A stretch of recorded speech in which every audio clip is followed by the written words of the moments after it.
estamos começando mais uma edição do Cidade em Pauta, um programa que discute assuntos importantes para Juiz de Fora, aqui na JF-TV. Hoje nós vamos falar um pouco sobre a proteção animal aqui em Juiz de Fora. São nossas convidadas a Maria Elisa, da Sociedade Juiz Forense de Proteção Animal e Meio Ambiente, e a Miriam Neber, da Associação Amor Não Tem Raça, além do vereador Marlon Siqueira, que também tem essa pauta como uma das frentes de trabalho de seu mandato como vereador. Sejam todos muito bem-vindos aqui no nosso programa. Muito obrigado.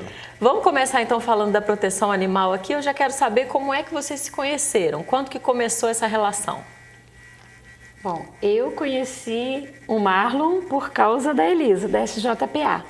Ele tinha assumido como diretor-geral do DENLURB e a gente tentou, né, fomos procurar funcionário para ajudar lá no abrigo, porque na época acho que só tinha o seu Marcos, né? Só tinha voluntários, né, que era uma loucura. E mais os voluntários. Aí eu conheci o Marlon por causa disso. E a Elisa, desde o meu tempo de faculdade, eu via ela recolhendo comida no restaurante para os cachorros, assim. A minha admiração por ela começou ali. Eu já, né, gostava, já tirava um cachorro ou outro da rua, sem dinheiro, né, a gente estudante. Mas aí ela que eu acho que me inspirou a virar cachorreira. Faz muito tempo, né? Faz muito tempo. Pode me chamar de idosa, não tem problema não, porque realmente tem 40 anos assim, dedicados direto à causa da Sociedade de Proteção aos Animais. Fora o que eu fazia antes, né, esporadicamente, que foi amadurecendo a ideia de montar um abrigo. Né? Você começa a recolher e depois você põe aonde? Aí você solta na rua de novo, não é justo, porque o animal já acostumou de outra maneira. Aí vai surgindo a ideia de ter um abrigo.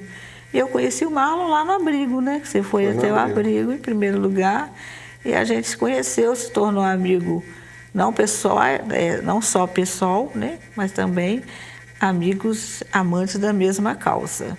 E como que era, já que a senhora está há 40 anos, né, como ativista dessa causa animal, como que era antigamente? Como que é hoje? Tem muita diferença? Nossa, a diferença é gritante. Quando a gente começou, uma minoria de pessoas apaixonadas pela causa e com vontade de estruturar alguma coisa séria, né? Aí a gente enfrentou muitas dificuldades, principalmente com a população. É chamada assim de tudo, né? Você não tem um homem, casa, tenha filho, aí você vai parar com essa bobagem. E a gente foi enfrentando, porque eu, da minha parte, por exemplo, sempre estive na frente do recolhimento, na frente da direção. Eu sempre pensava o seguinte: se nós pararmos agora, como foi parada, porque essa sociedade foi fundada em 64 e desativada depois de 10 anos de funcionamento. O que adiantou? Aí já passou uma moral de falta de energia de quem entrasse, entendeu? Então a responsabilidade, a gente foi perceber depois que a nossa responsabilidade de manter essa causa, ela era bem maior, porque se a gente fracassasse, aí as coisas jamais iriam ser reativadas. Então a gente entrou nessa luta, a gente foi muito ridicularizado pela imprensa também. Aí nós tivemos um contato, uma das coisas principais que foi questionada para a gente era o funcionamento do canil da prefeitura, que funcionava lá na Vila Ideal. E era assim, para matar. Eram animais jogados num cômodo, onde eles ficavam com a média de mais ou menos 30 centímetros de água. Ali era jogado lavagem, comesse, eram os esqueletos, e de tempos em tempos ligava-se um motor de Fusca com escapamento dentro e eles morriam. Nossa. Só que a morte é torturante, porque além de morrer por asfixia, os grandes caíam em cima dos pequenos. Então, era cena assim, dantesca. E a primeira vez que a gente foi ao canil, porque aí bateu na gente, né, aquela vontade de trabalhar pegando cachorrinho e cuidando. Aí, de repente, cai essa no colo da proteção aos animais. Ou você reage, ou vai fazer o quê? Fracassar? Aí nós fomos até lá, eu e o Sr. Joel, que é um dos mais antigos da ONG. Chegando lá, nós deparamos com esse fato e os funcionários falando tranquilamente que era feito assim. Se não for feito assim, a gente dá um choque elétrico, aí a morte é mais rápida na água. Na época, era 14 cães que tinha ali dentro. Aí eu fui até a frente, eu fiz assim, igual esses filmes de terror que você tem vontade de vomitar, de tanto pânico. Aí o funcionário falou, estou te falando, a senhora está achando que isso aqui é fácil? Você está até com cara de quem está passando mal. Eu falei, estou passando mal de revolta. Aí o que eu fiz? Pensei, eu sou presidente dessa ONG. Virei e disse, tira tudo daqui de dentro. Agora, põe latão, manda comprar corrente. Acabou, nesse instante acabou. Entendeu? Aí ficaram meio assim, mas não reagiram, realmente retiraram. Dali eu fui direto pedir uma audiência ao prefeito, então Tarcísio Delgado. Nós discutimos bastante o assunto, discutimos mesmo, né, que ele veio com aquela teoria que quanto a creche, quanto posto de saúde, não sei o quê. Falei, nós não vamos chegar num consenso, porque se você gerencia uma casa, você tem que gerenciar tudo. Então não adianta você só pensar na sala, se você não pensar na cozinha, não pensar no banheiro, não pensar nas compras. Então, a causa animal é uma causa dantesca nessa cidade. A gente não tinha facilidade de filmagem, né? Nem existia celulares, mas ele viu as fotos e as fotos o chocou. E das fotos ele saiu da sala, pediu um café, voltou e falou, olha, minha posição agora é a seguinte, se você assumir a direção daquilo lá, eu te dou a direção, aí você vai quebrar o pau com a população, mas você vai conseguir, com o tempo, modificar. E essa situação de ser a chefia me chocou também no seguinte, não era só um maltrato ao animal de rua, era que as pessoas ligavam e encomendavam cães. Tipo assim, ó, lá em Benfica, na casa tal, número tal, tem um pastor maravilhoso. Pega ele para mim, eu te dou tanto. E era feito. Porque no momento que eu falei, nossa política de atendimento agora é outra, porque a gente está trabalhando com o dinheiro do município e das pessoas, era assim, 20 sócios na época, que estão nos doando, mas assim, nunca mais vai ser feito isso. Aí criava uma revolta. Aí esse revoltado ia até um vereador e esse vereador exigia que a gente fizesse. E a gente não fazia. Então nós tivemos impasse com a população, com o poder público. Alguns vereadores na época entenderam que era necessário mudar. E nós começamos a mudar, vagarosamente, muito vagarosamente. Essas encomendas eram constantes. Tipo, tira o cachorro do fulano que late muito e mata. Leva pro canil e mata. E era feito. Gente. Era feito. Nenhum respeito havia ao animal, entendeu? De todas as áreas. Aí a gente foi conseguindo conquistar alguns vereadores, conquistando algumas pessoas da população, até que, em 89, entrou novo prefeito. Aí a política de assentimento dele era realmente a fase do extermínio. É vira-lata? É sarnento? Está atropelado? Não investe. Então, a gente começou a entrar em atrito e ele entrou em janeiro, em março a gente rompeu o convênio. Assim, mais uma loucura que a gente fez, que até hoje eu penso, realmente a gente é louco. Porque nós conseguimos um terreno improvisado lá na BR, onde a gente está até hoje, e quem vendeu para um senhorzinho que era nosso amigo e que era louco, não é uma ofensa, era uma realidade, ele era louco de pedra. Aí vendeu, e o indivíduo muito canalha vendeu o sítio, metade BR, metade BR, porque o sítio dele era todo, tinha se desativado um tanto. Então, ele todo esperançoso, a parte de água ficou do lado de cá. Do lado de cá não tem água, onde a gente está, mas não sei de nada. Pelo menos conseguimos sair de dentro do canil da prefeitura. Eu ainda saí, catei tudo, né? Com quantos cachorros você foi? 70 cachorros. Fizemos transporte o dia inteiro, estourei meu carro, tudo que você pode imaginar aconteceu. E o céu só com aquelas nuvenzinhas tremendamente negras ameaçando o temporal. Isso no início dos anos 90. Isso, em 27 de março de 89 nós fizemos essa mudança.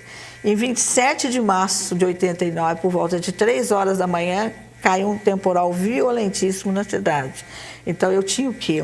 Uma cerca de tela e os cães num pedaço do casarão antigo, que hoje ali é a parte de centro cirúrgico. Então, eu acordei assim, tipo 5 horas da manhã, em pânico. Eu captei que havia alguma coisa de errado. Aí saí ligando para as pessoas de novo e nós subimos, realmente tinha sido destruído tudo. Não só o abrigo, como também o carretão. Estava tudo retorcido, foi um vendaval violento que houve naquele dia. E no mesmo dia da mudança? No mesmo dia da mudança. Mas você aprende o seguinte, Deus escreve certo por linhas tortas. Porque no mesmo dia que eu convoquei a imprensa, eu dividi a minha ONG. Uns eu desisto, outros eu vou com você aonde você for.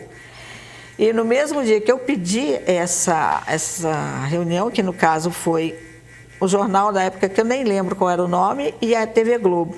Eles iam lá por volta de 3 horas da tarde e filmar tudo que houve na área, né? Aí eu recebi um fiscal que foi lá de moto e falou que o prefeito estava indo com Secretaria de Saúde, Polícia, Bombeiro, tudo para trazer os cães de volta, porque soube que lá estava tudo improvisado e que desabou. Só que o fato dele ter me falado isso foi uma bênção, porque eu mudei o tom da entrevista. Eu falei que estava tudo arrumadinho, perfeito. Havia uns trechinhos lá de banheiro e tudo que tinha uns azulejos, eu falei que estava tudo azulejado. Eu não tinha nem tela, estava tela caída, sabe? Ainda foi muito interessante, que eu sempre vejo muito milagre nas coisas. Tinha um cachorrinho meu que só tinha as patas dianteiras e ele era invocado, ele brigava com todo mundo. Eu prendi ele no pé da geladeira, que eu inocentemente levei geladeira, fogão e toda a papelada minha, né, para lá. E desabou tudo e destruiu tudo. Aí eu fiquei olhando aquela geladeira deitada, o rajadinho está aqui debaixo. Falou que estava tudo certo E o cãozinho estava lá no meio dos outros numa boa, não sei quem abriu aquela coleira, só sei que ele estava no meio das outras. Aí o beijante chegou lá para impedir com toda a equipe e eu já mudei o tom da entrevista. Falei que tinha tudo arrumado e que então desabou tudo. Eu tinha força total, porque o carretão estava todo desabado também. Aí ele ofereceu o canil para mim trazer de volta, mas disse que com o gerenciamento da prefeitura. Eu falei, então não, fica tudo comigo mesmo, da maneira que for. E sempre eu passei a ter um grande apoio da imprensa, porque naquele dia, 8 horas da noite, quando foi 8h30, assim que acabou a entrevista com a Globo, entrou uma grande parte da população colaborando de todas as formas, onde a gente, em poucos dias, construímos 4 canis grandes, transferimos os animais para lá num período de chuva, uma loucura, mas a gente conseguiu. Então eu vi assim que a gente estava no caminho certo. Para ter uma causa como essa, você tem que ter ela individualizada para poder você lutar e fazer as coisas funcionarem da forma certa. Quando que você começou no ativismo da causa animal? Olha, até quando a Elisa comentou com relação a milagres, aí passou um filme aqui na minha cabeça, depois até você lembra disso também, Elisa, quando você nos disse que uma vez o acesso a SJPA, não sei por qual motivo, uma enxurrada dessa também, não perdeu ele, aquela rampa. Vou fazer um parênteses aqui. E aí a Elisa falou que pediu para São Francisco de Assis.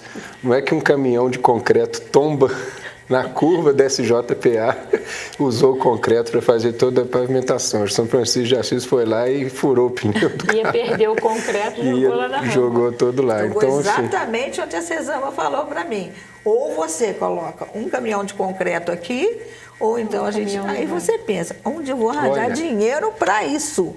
Aí o meu ex-funcionário que tomava conta lá, que já faleceu, ele falou assim, eu brigando com São Francisco, eu falei, acabei de fazer um depósito para água e a obra que você joga no chão é uma obra que ninguém vê, então é difícil.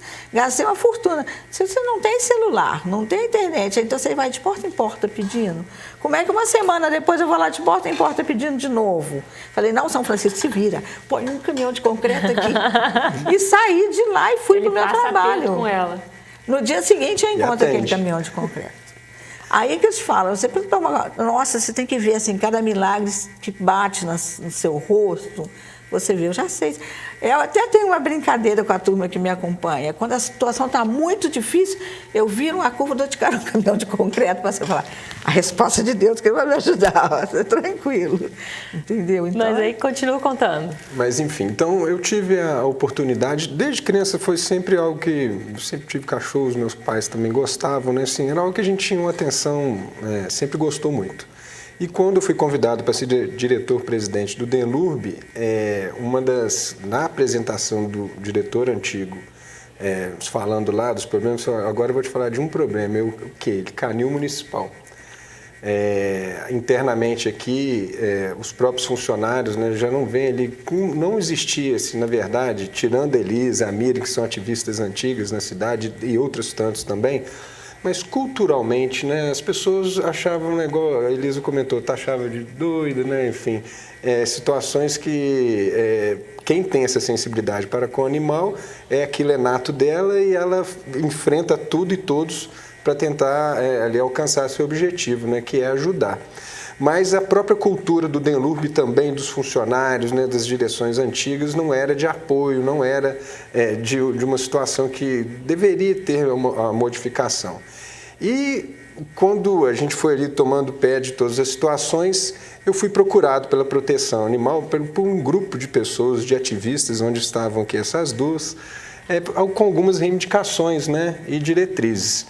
E assim, gente, à medida que eu vi que aquilo ali não era nada demais, nada de impossível, né? Na verdade, faltava um pouquinho de conscientização, de gostar e, né, do espírito público realmente, né, de estar atendendo ali, né, a obrigação nossa como diretor-presidente do DENLURB é tentar dar o meu melhor.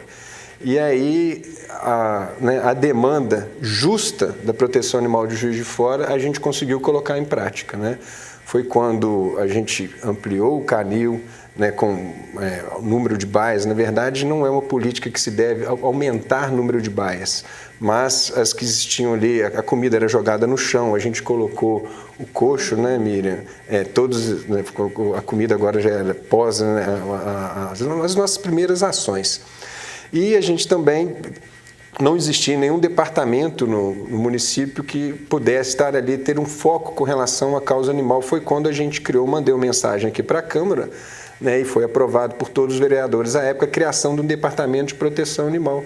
E quem eu chamei a primeira vez para ter a oportunidade de estar ali trabalhando conosco, eu conheci a Miriam e a Elisa nessas reuniões, né, eu falei assim, olha, eu acho que a Miriam tem um perfil, porque muitas das vezes a gente é demandado por situações que se tornam até quase que impossíveis, com os meios que você tem, com os recursos que você tem. Mas eu achava na Miriam e a Elisa pedidos conscientes, entendeu? Sabedores da dificuldade. Tudo que a Elisa está passando aqui, ela sabe da dificuldade, como que é.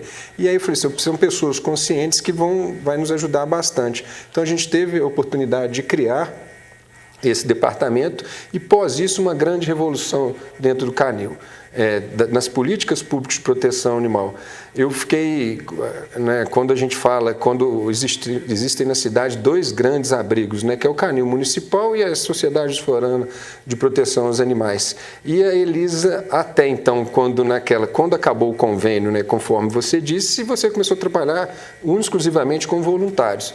Então, a gente sempre que pôde, né, quando estava no DENLURB, a gente tentava aí ajudar de alguma forma. Foi quando a gente também conseguiu 3 funcionários, né, de carreira, funcionários do DENLURB, que eles eram cedidos, né, para ajudar a Elisa lá no dia a dia. Aí passamos depois por vários momentos, né, tira, põe, troca funcionário, Elisa. Nada é fácil, né? Não. Mas, enfim, a gente sempre tentando ajudar a Elisa, sabedora de que ela não tinha recursos conforme nós no canil tínhamos, né? Mas também com muita dificuldade. Quando a gente está falando aqui de eutanásia, as pessoas comentaram comigo que cães idosos, ao fazer a eutanásia, tinha dificuldade lá no DENLURB porque eles faziam uma placa de metal, dava o choque nela e ele era, né, sacrificado, eletrocutado. Quando o animal era mais idoso, a unha era grande, não dava o contato, ele aí morria de uma outra maneira mais drástica ainda. Então, sim, a gente acabou também dentro dessas situações que já eram corriqueiras, que à medida do tempo foi melhorando, mas muito aquém do que deveria ser, nós findamos com a carrocinha todos os procedimentos de eutanásia, quer dizer que, olha, muitas das vezes a eutanásia era o único instrumento que aquele médico veterinário tinha, porque ele não tinha ali um anestésico, não tinha nada, era mata-bicheiro exatamente, né? Não tinha mais nada. Então, assim, ele ficava ali com quase 1000 animais, né? Ele tendo que fazer essa gestão da saúde deles como? Então, existia. Então, a gente também findou com a prática da eutanásia por si só, conveniamos clínicas, né? Então, na minha época, eram 3 clínicas conveniadas que a gente começou a fazer atendimento médico veterinário, a construção do ambulatório também, que a gente teve a oportunidade de fazer em parceria com a época, junto com o Ministério Público, né, que colocava recursos de crimes ambientais, esse passivo ambiental, a pessoa ia, construía algo no canil, e também a SJPA também já recebeu do Ministério Público também alguns auxílios nesse sentido. Criamos uma política para os gatos também, né, que não existia, né, eram só cães que o canil recebia, então a gente também construiu um gatil lá, né, e começamos a castrar também. Foi na nossa gestão que castramos o primeiro gato aqui na cidade. É que a gente fala, né, a Organização Mundial de Saúde ela preconiza a metodologia melhor e mais eficaz de combater a zoonose, a proliferação dos animais de forma errônea, né, seria realmente com a castração. Então a gente implantou, criamos o castramóvel.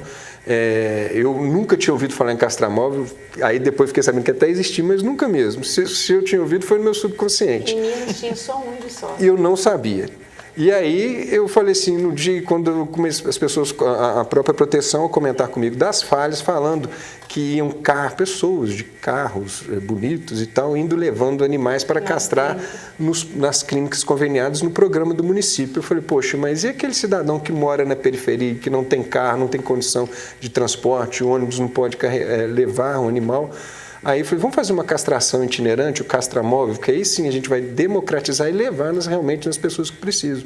Então construímos, né, através de um ônibus que estava lá parado na prefeitura, com R$16 mil, a gente, né, e os funcionários do Denlub, né, a parte da mecanização lá, fizemos uma reforma bacana, levamos ao Conselho Regional de Medicina Veterinária, que aprovou, né, toda a logística ali dentro de distribuição de equipamentos, né, se era um ambiente salutar para fazer a cirurgia, né. Enfim, o Conselho Regional de Medicina Veterinária deu o aval e o castramóvel aí castrou quantos milho?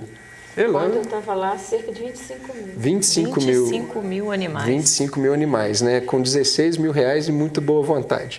Então, assim, foi quando realmente as políticas públicas na nossa cidade começaram a ser modificadas através da legislação, da criação do departamento, criamos o Conselho Municipal de Proteção Animal, que eu me lembro muito bem da Elisa, poxa, Marlon, mas o canil está com tanta coisa, e eu lá falei, Elisa, vamos criar um conselho para que a gente faça essa gestão em conjunto, né? Ela fez e faz parte do conselho.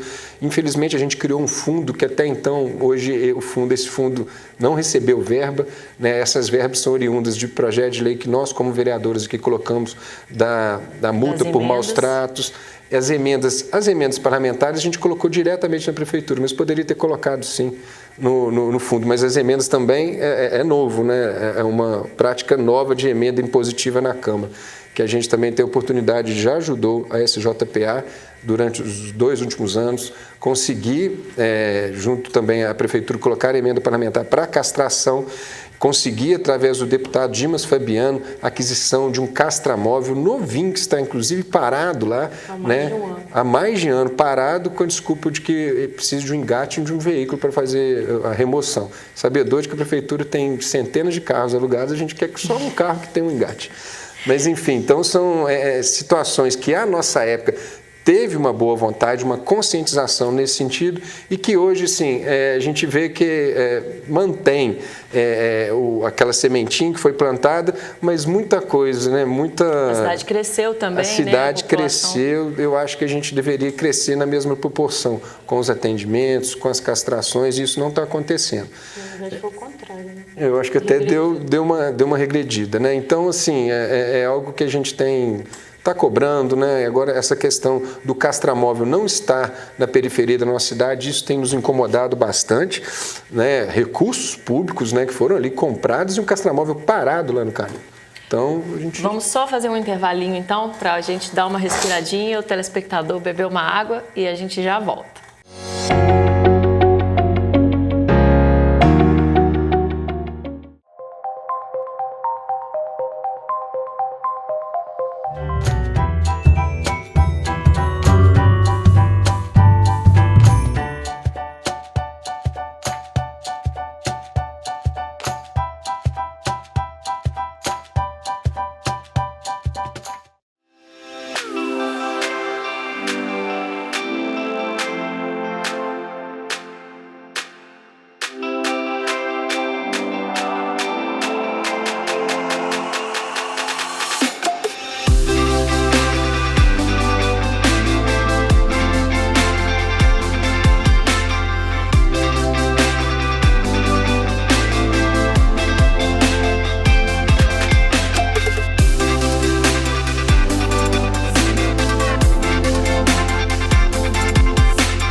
Estamos de volta com o Cidade em Pauta.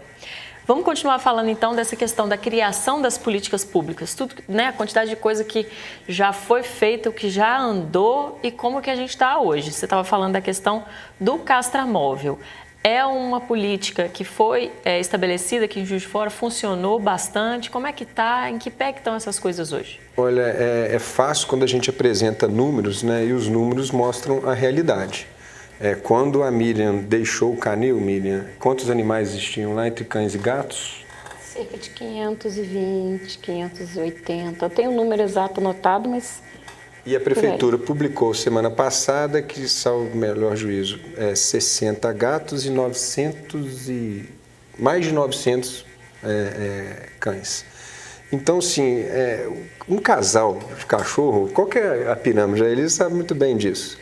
Ele, durante 5 anos, chega o quê? Quantos mil animais? Em 2 anos, uma cadela da origem, se não morrer ninguém, das produções, a 2.400 animais. Fora os netinhos.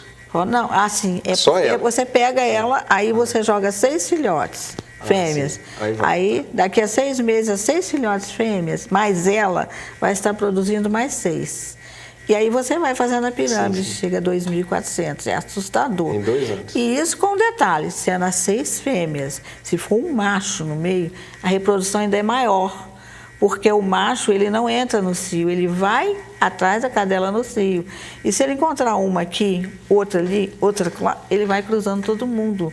Entendeu? Então, a reprodução dos cães é simplesmente escandalosa. É pior do que dos coelho. Dos gatos também, né? Dos gatos ainda é pior.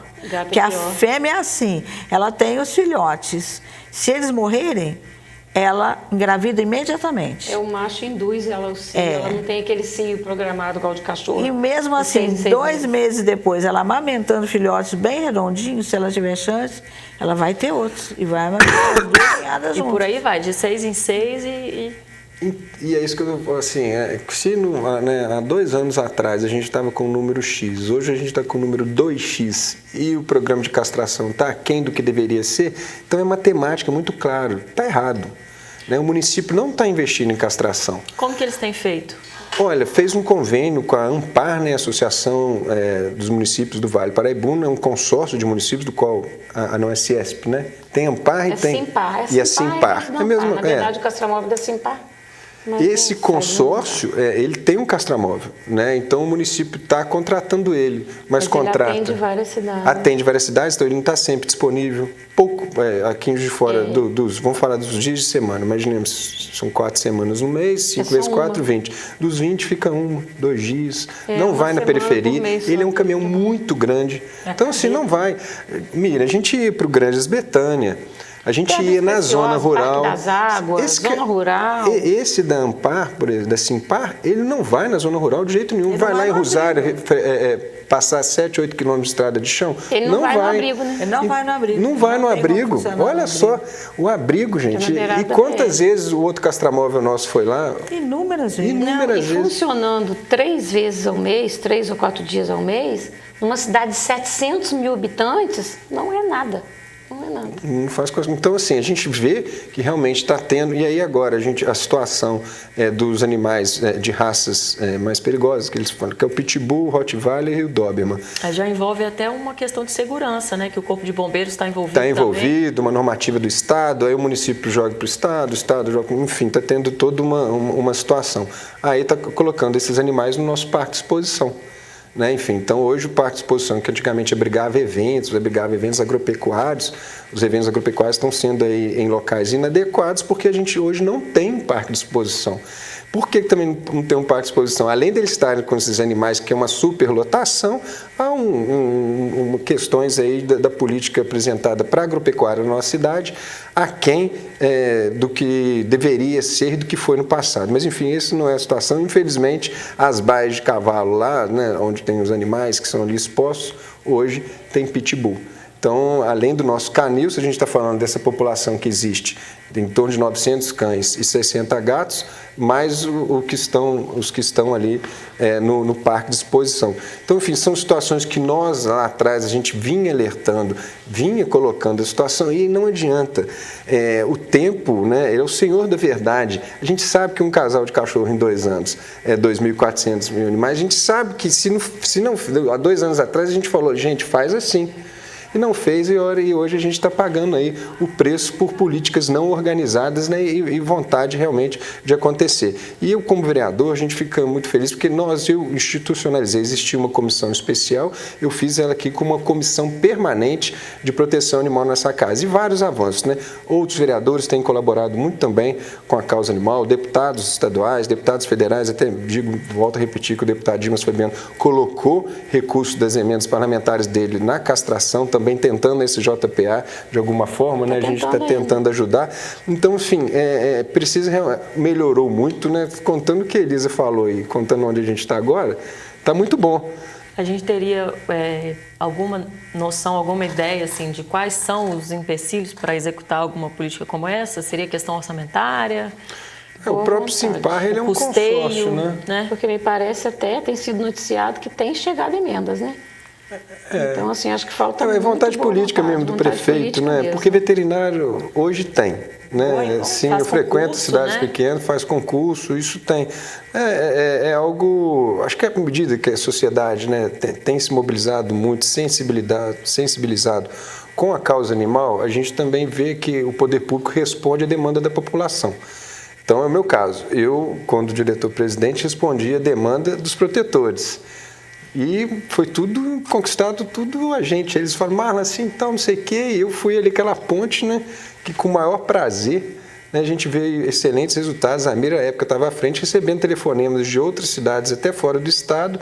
Por que Juiz de Fora é vanguarda? Porque a gente estava aí sempre na mídia a gente mandou projeto nacional, muita cidade no país todo, as pessoas procuraram. Procurando por quê? Que a gente criamos o DECAN, né, o Departamento de Controle Animal à época. Então, assim, se o prefeito realmente, conforme a Elisa falou, cidade pequena, questão de falta, se tiver vontade política, faz. É o que é o nosso caso. A gente teve vontade política, tinha meios, né, e conseguimos realizar. Isso a gente espera realmente que toda essa semente que nós aqui, a proteção, né, o poder público plantou àquela época, né, que essa semente ela não deixa essa árvore secar, não. Ela tem que estar sempre bonita. É muito importante falar também que a gente está falando muito de castração, mas tem uma coisa que não gastaria nada, não seria nada, pouquíssimo oneroso para o município, que é a educação para a guarda responsável. As pessoas, na verdade, tem muita gente que não tem nem ideia do que ela está fazendo errado.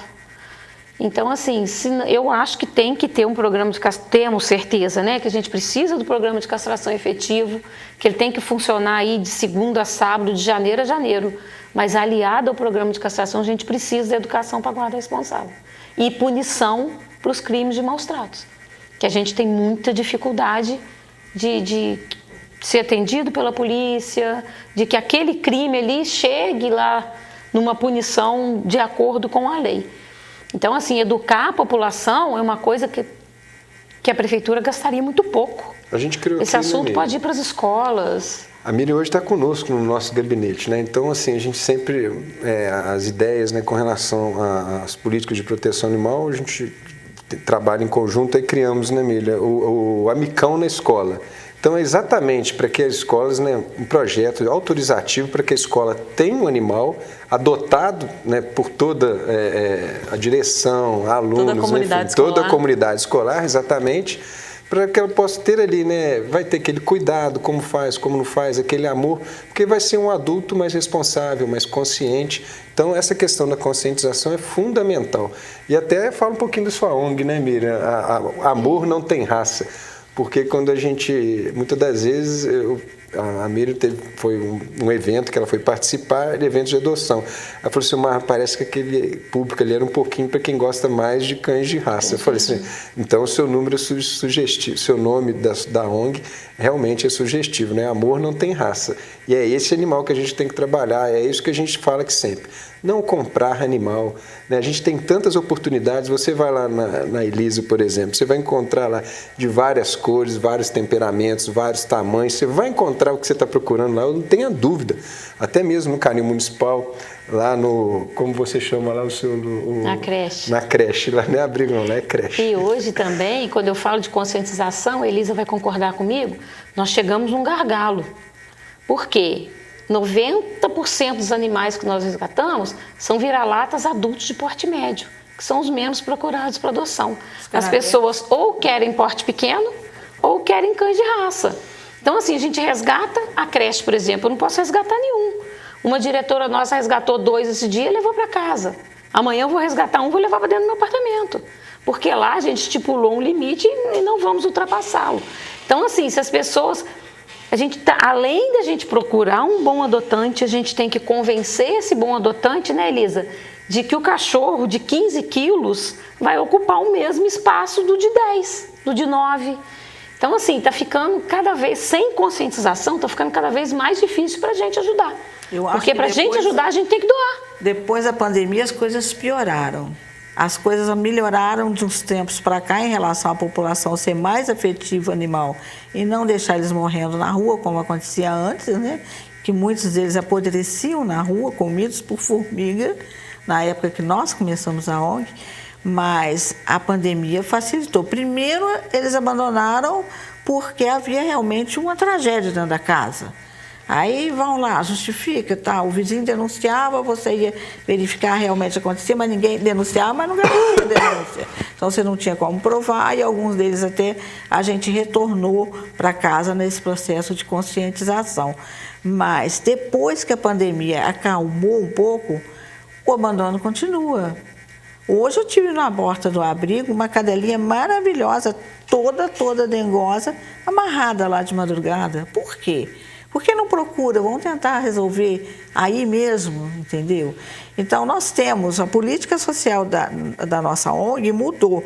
A gente atualmente dá ração a algumas pessoas que estão, depois de uma sindicância, que estão realmente sem emprego, com problema de saúde sério, o mantenedor da casa morreu, então aquela pessoa não tem, vai estar vivendo de cesta básica de igreja, de centro espírita, de tal. Então, realmente, a gente pode ajudar. E a gente está castrando, está valorizando a pessoa. E ao mesmo tempo, a gente vai abrangendo essa educação para a vizinhança, entendeu? É um fator, assim, positivo. Mas o número de abandono amarrado no portão...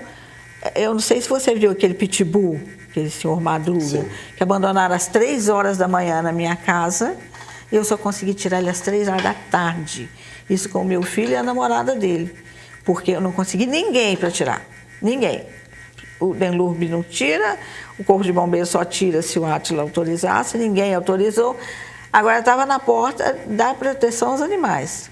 Mal ou bem eu me virei junto com o veterinário e tal, e a gente recolheu. Mas e aí? E o animal está lá, é bravo. Ele está dentro do nosso abrigo, bravo, onde eu tenho que manter ele de cadeado para que nenhum desavisado entre. Isso é impossível. Eu tenho atualmente no abrigo 14 pitbulls. Entendeu? Porque se bateu na nossa porta, a gente pagou uma fortuna na clínica para recuperar, é difícil depois você falar, leva para o anil da prefeitura. Aí a população se envolve e você acaba ficando. Mas você imagina, 14 pitbulls dentro de um espaço onde todos os cães se irritam com a presença deles. Ou eles ficam num ambiente de segurança máxima, ou vai ter tragédia. Vamos fazer mais um intervalinho, daqui a pouco a gente volta para continuar falando sobre esse tema dos cachorros pitbulls aqui em Juiz de Fora.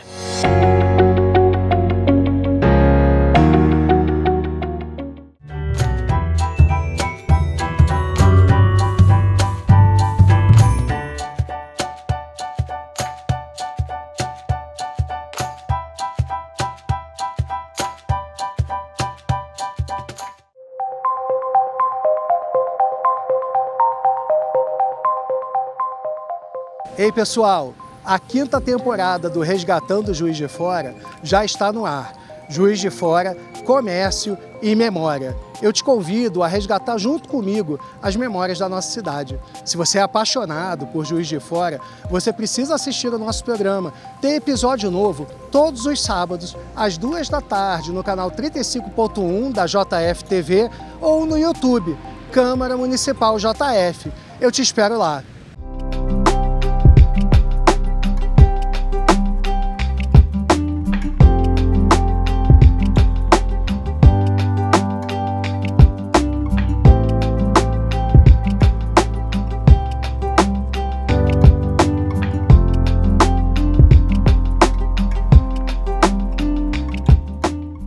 você gosta de uma boa conversa, já tem dia e hora marcados comigo no nosso encontro semanal. É o JF Entrevista, com programas inéditos sempre aos domingos, às 9 da noite.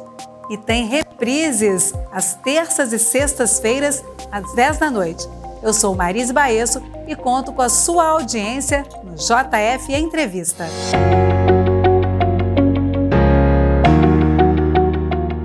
Estamos de volta com o Cidade em Pauta. Ainda falando sobre essa questão dos animais de raças específicas, né? A gente tem aqui em Juiz de Fora essa questão dos cachorros pitbull. Como é que está essa situação aqui, vereador?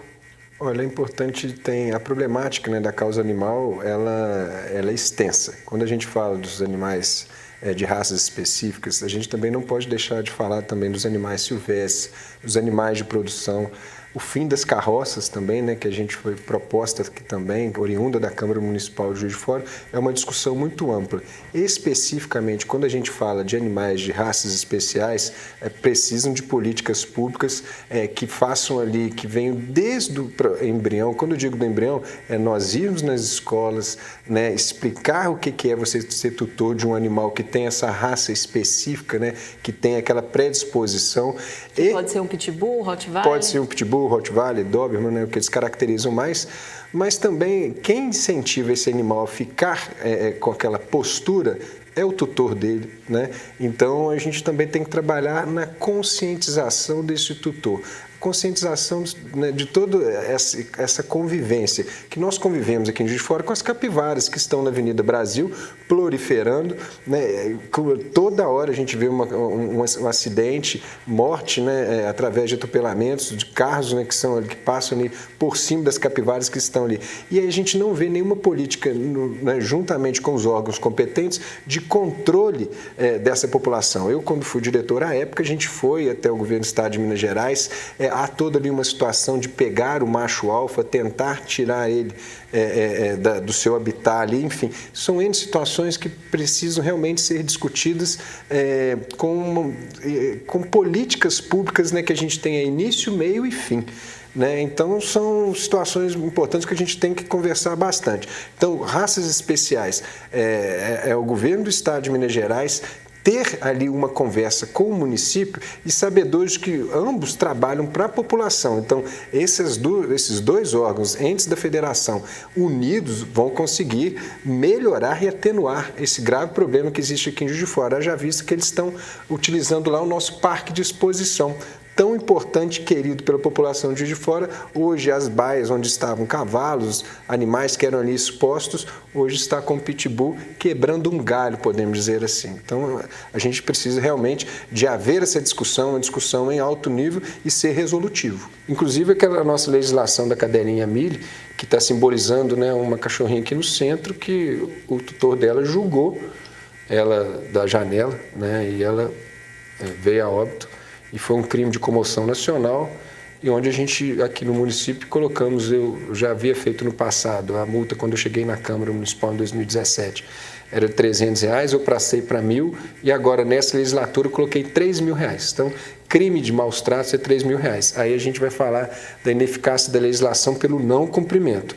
Então, a gente está entrando com o pedido de informação junto à Prefeitura, nos comunicados que ela tem recebido dos crimes de maus tratos, e fazer uma interlocução entre Polícia Civil, Polícia Ambiental e a Secretaria que vai ali aplicar a punibilidade sendo uma multa administrativa. O que é essa multa administrativa?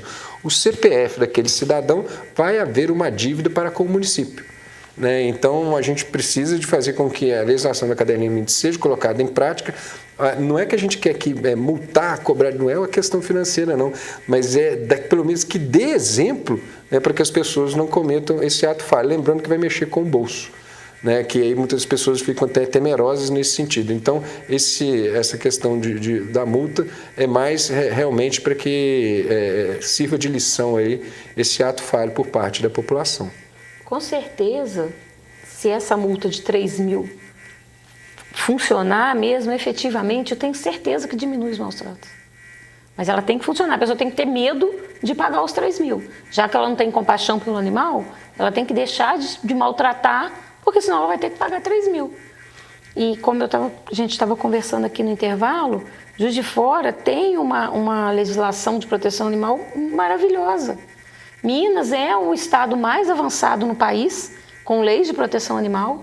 E Juiz de Fora, eu acho que se não for a cidade mais avançada, talvez não mais que BH, mas tem muita lei boa. Se essas leis funcionassem, nossa, 80% dos nossos problemas estariam resolvidos. Aqui, mas eu vou mais longe de situação assim, de pitbull. Eu acho que a Câmara deveria parar, pensar, ver a jurisprudência de uma lei que pegasse essa situação de procriação de pitbull em situação de pessoas que não têm condições. A lei já existe. Vão ser, mas que faça cumprir. Então, esse é que é o problema, não é cumprida. No Parque das Águas, por exemplo, e outros bairros também, a procriação de pitbull lá é tem absurda. Muito pitbull. Quando o castramóvel é lá, que a gente mais castrava. Então vai lá, deu probleminha, rua, eu fico com o filhote.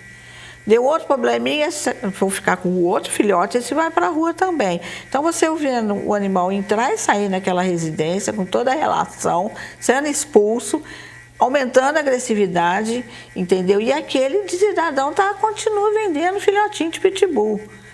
Então, a R$20. Se as pessoas fossem induzidas a denunciar esse tipo de pessoas, igual denuncia para a gente vai lá, cria caso. Eu normalmente, né, usando a autoridade de protetora dos animais, exijo que a cachorra seja castrada. Aí, e o macho também. Mas aí, muitas vezes, então leva para o abrigo. Se é para ficar castrada, eu não quero. Então, você tem que entrar com punição. Mas aí eu entro com uma punição muito particularmente nossa. E não uma coisa que fosse mais abrangente. Onde a população pudesse denunciar e ter realmente um controle sobre isso. Porque como é que se procria? Se está proibida a venda de cães em feira, em lojas, por que o pitbull pode ser procriado e vendido à revelia aí nos bairros de periferia? O fundo de quintal, na verdade, ele é proibido também, desde 2011. Pois é, então... A gente tem uma lei de 2011 imensa, que nunca foi regulamentada. Se você colocar uns cãezinhos maravilhosos para doar dentro de uma loja, a loja é punida e a gente também. Agora o pitbull não, o pitbull vai para as periferias de feiras, para as praças e são comercializados. Mais do que a gente ter onde denunciar, porque isso a gente até tem, é que a gente faça a denúncia e que ela seja verificada. Porque se as leis não funcionarem, não vão mandar para frente. Eu acho que a questão de pitbull, de cães bravos, ela está muito fora do controle da nossa cidade. Tem que ser levado muito mais a sério. Isso que é interessante a gente fazer esse tipo de discussão aqui na TV, trazer os temas importantes da cidade, justamente para tentar também fomentar esse debate aqui mesmo no Legislativo. O vereador vem, ouve, acolhe a reivindicação da população e coloca, né, a discussão em frente. Eu ainda não consegui entender muito bem, porque a Prefeitura fala que é responsabilidade é do Estado. No meu entendimento, cachorro que está abandonado na rua, a tutela é da Prefeitura, a gente sabe disso. Então, assim, se ele é pitbull, se ele vira-lata, está na rua abandonado, a tutela é da Prefeitura.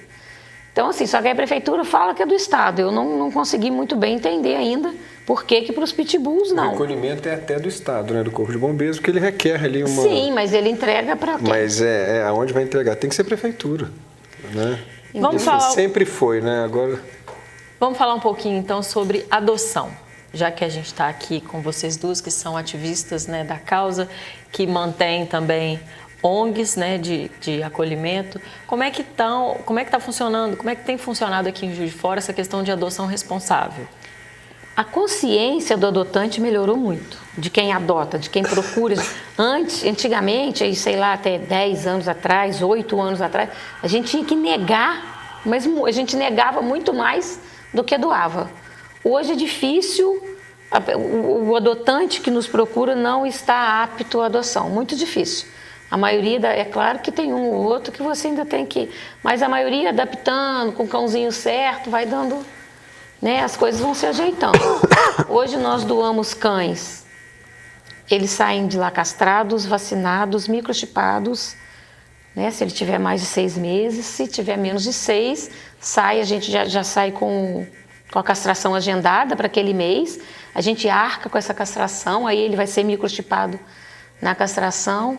Nós também estamos evoluindo com o trabalho para responsabilizar esse tutor. E o tutor também tem melhorado muito. O perfil do do candidato ao adotante tem melhorado muito. O problema realmente agora, depois de uns 4, 5 meses para cá, a impressão que dá é que a adoção está saturada, né, Elisa? Ninguém está adotando. As pessoas só querem o porte pequeno. Todos os dias eu recebo mensagem procurando porte pequeno, não tem nenhum para adotar, com menos de 10 quilos. Então agora a nossa luta vai ser outra. Além de procurar o bom adotante, nós vamos ter que convencer esse bom adotante que o vira-lata adulto de porte médio é um excelente cãozinho.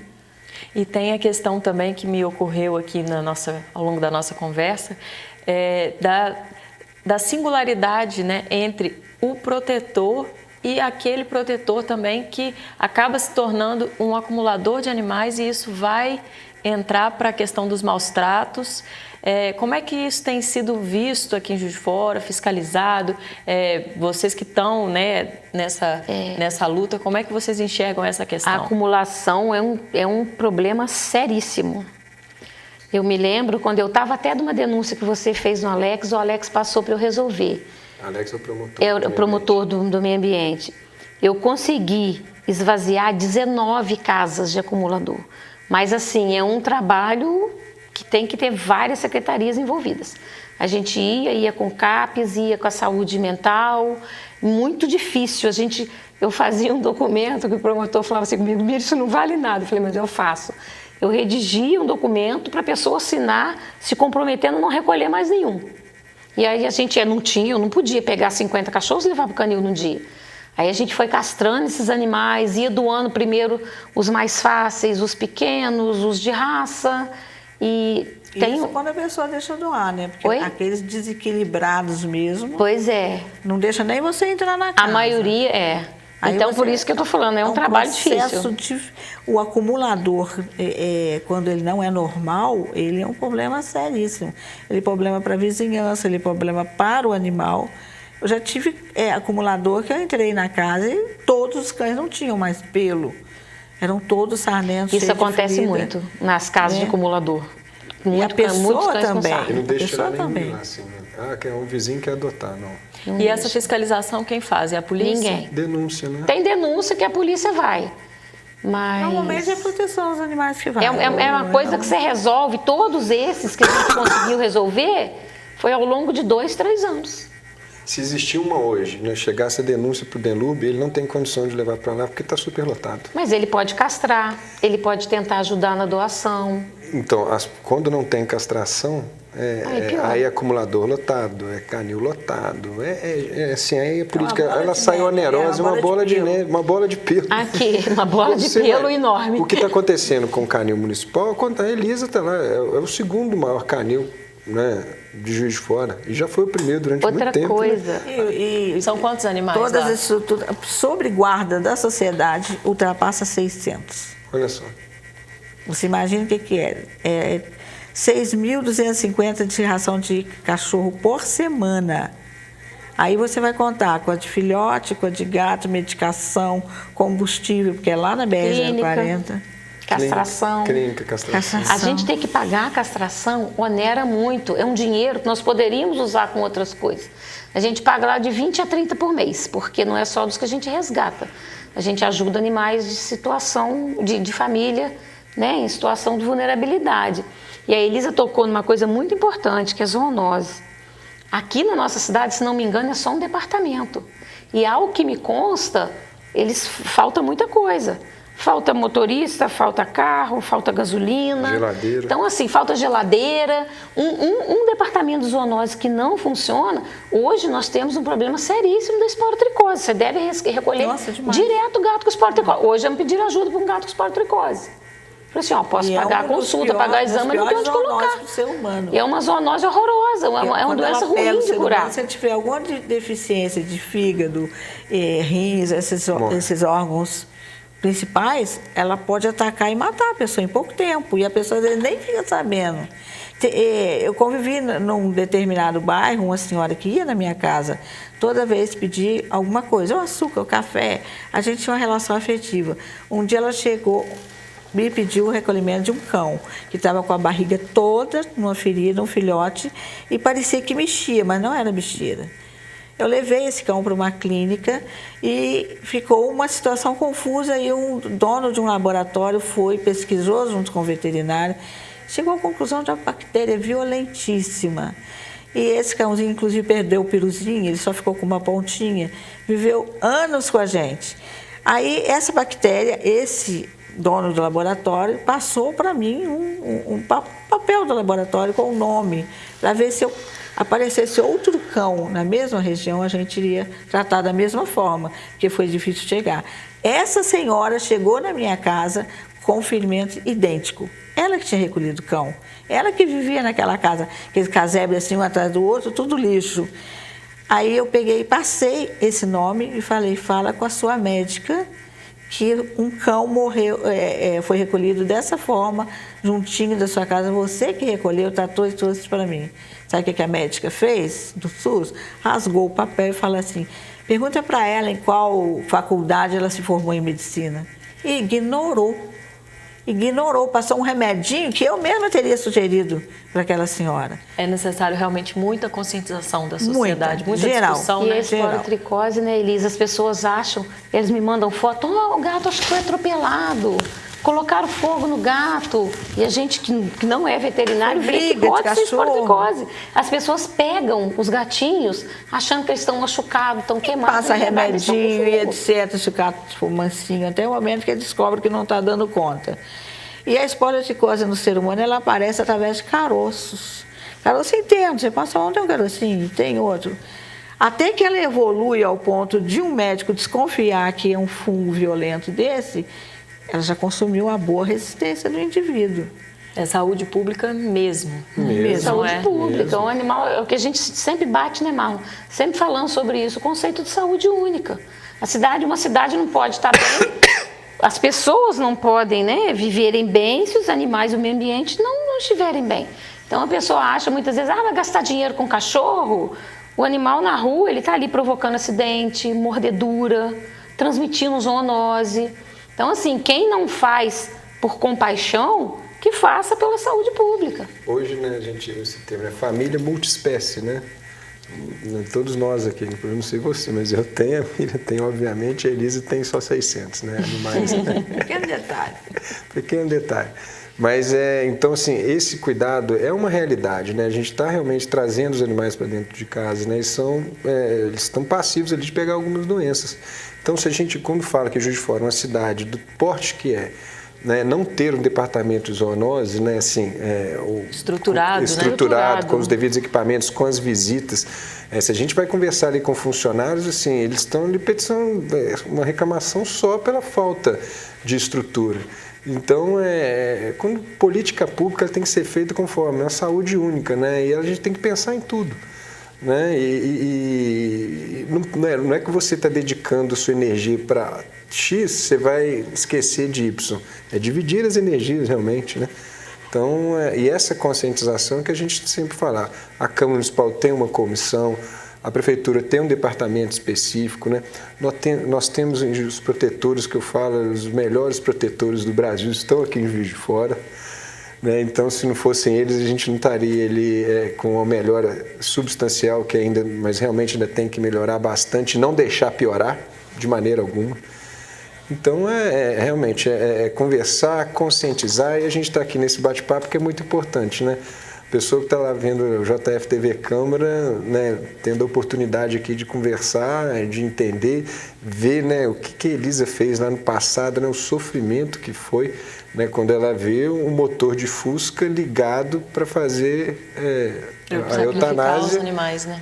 Igual. Não, e sem contar que depois um determinado diretor foi pego no flagra matando cachorro, autorizando matar cachorro lá no canil, antes que as coisas melhorassem, com seringa de teatóx na direção do coração, assim, ó, tuf.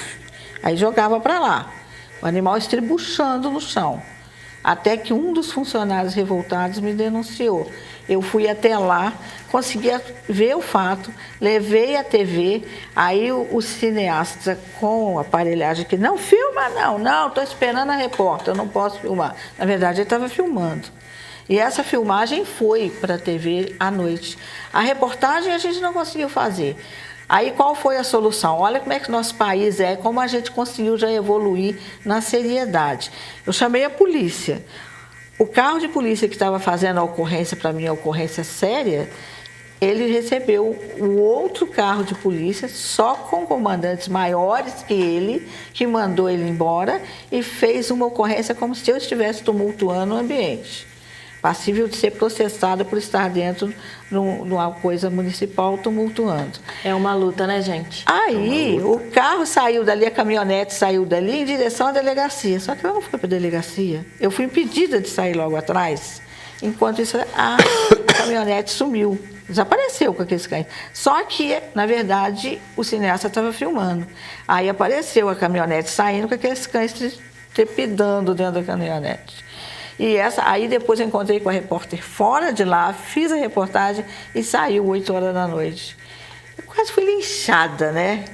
Quase fui linchada. Tudo 40 bem. anos de proteção animal tem muita história, né, Elisa? O que fizemos? Fizemos uma passeata com os carros todos vestidos. Foi a única coisa que eu falei, não adianta fazer passeata, não, vou fazer carreata. Passeata, o pessoal tem medo de se expor. Nós começamos a carreata com uma planilha de 50 carros.